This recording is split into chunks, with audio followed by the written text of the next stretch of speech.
Aujourd'hui on parle tech, puissance et stockage avec un bijou qui va faire jaser. Le TerraMaster F4 424 Max. Un NAS bourré de features avec un Core i5, 12 threads, 2 ports gigabits. Bref, un monstre pour les pros, les gamers et les fous de do it yourself. Je remercie TerraMaster de m'avoir permis de le tester. Pour information les gars, ce n'est pas un partenariat, je garde mon avis honnête et transparent comme dans chaque vidéo. Je vais tout vous balancer, les points forts, les petits défauts et pourquoi il pourrait devenir votre prochain coup de cœur. On y va, let's go.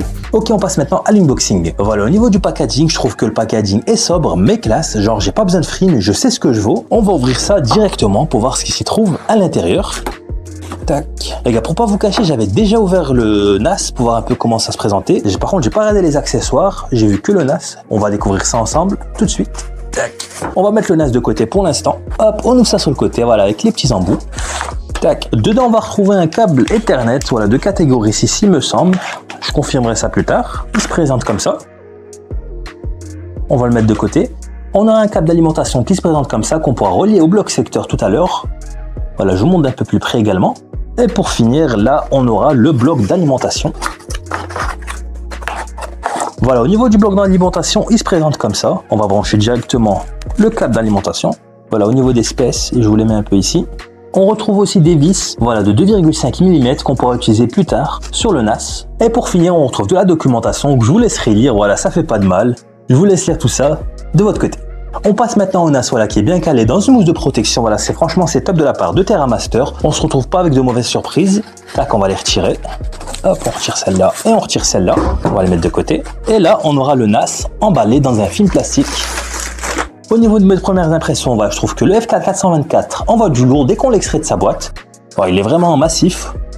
C'est vraiment une bonne bête. Au niveau des SATA, aucun outil nécessaire. Vous glissez simplement les disques, vous claquez les raies en plastique et c'est plié en 5 minutes chrono. Voilà, on les ouvre comme ça sur le côté. Tac, avec un petit clip, là, je vais le mettre par là pour que vous voyez de plus près. Vous faites simplement un petit clip comme ça, vous remontez. Là, vous mettez votre disque dur et vous réinsérez tout simplement. Voilà, c'est clipsable, ça se met directement, c'est facile, ça c'est cool. Par contre, les slots NVMe, là c'est moins fun. Faut démonter la coque, visser les SSD, un peu chiant, mais bon, c'est pas tous les jours qu'on change les caches NVMe. Petit détail qui tue, les trappes avant sont tout lisses, mais un peu trop facile à ouvrir. Un coup de doigt mal placé et hop, votre disque se barre en vacances. Pas idéal en entreprise, mais pour un usage perso, ça passe. Niveau matériel, le F4 424 Max joue la carte de la simplicité efficace. Le boîtier est en plastique renforcé solide. Les ports, c'est là que ça devient intéressant. On a d'abord 2 ports USB 10 gigabits pour du débit de malade, 2 USB 3.2 génération 2, type A plus type C pour brancher vos backups ou des périphériques, et un port HDMI pour lancer Windows ou Linux dessus. Ouais, ce NAS, c'est aussi un mini PC. Mais TerraMaster vous avertit, installer un autre OS que le leur annule la garantie. Pour la configuration, c'est assez simple. Il faut brancher le câble réseau, l'allumer et direction l'interface web. L'initialisation du NAS prend 10 minutes, rien de méchant. Par contre, l'initialisation des disques, là, ça mouline. 20 minutes pour 4 Tera, j'ai cru que mon café allait refroidir. Une fois lancé, TO6 se dévoile. Et la surprise, l'interface est ultra propre. Fenêtre dimensionnable, app en un clic, gestion des containers Docker, machine virtuelle, c'est presque aussi intuitif qu'un OS grand public, même un débutant s'y retrouve. Pour le RAID, vous avez le choix. TR-RAID, leur système maison pour mixer le disque de différentes tailles, et les classiques RAID 0, 1, 5 et 10. Bref, T aussi c'est une belle surprise, même si les puristes préféreront TrueNAS pour sa personnalisation avancée.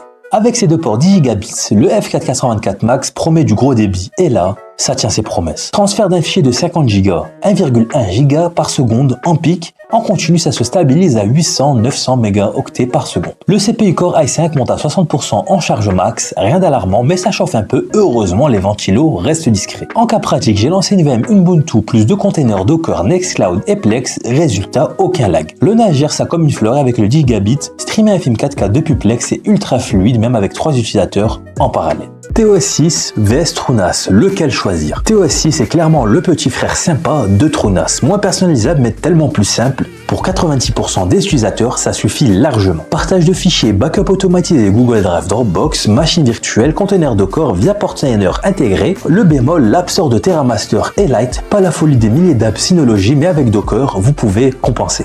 Le prix, c'est clairement l'éléphant dans la pièce. À 900 €, le TerraMaster F4 424 Max fait mal au portefeuille. Ajoutez 4 Tera en RAID et vous dépassez facilement les 1500 €. Oui, c'est cher, mais comparé au Synology DS 1522 Plus, environ 700-900 € sans disque, le TerraMaster offre des avantages convaincants. Un CPU x86 Intel Core i5 1235U, bien plus puissant, environ 4 à 5 fois supérieur au Ryzen R1600 du Synology en termes de cœur et de performance brute. Le gigabit est inclus en natif avec 2 ports, contre 2 ports 1 gigabit sur le Synology. Enfin, il peut être utilisé comme un mini PC grâce à sa sortie HDMI et sa puissance, une flexibilité que le DS 1522 Plus n'offre pas. Mon verdict final, le NAS qui défonce tout, ou presque. Il est pour qui?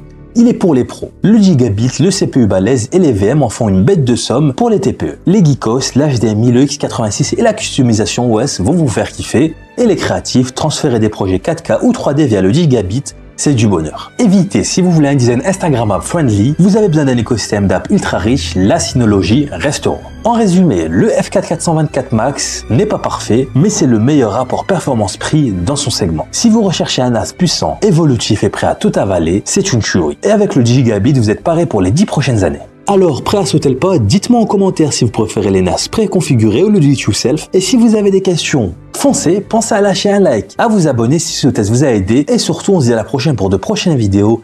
C'était Canet. Ciao!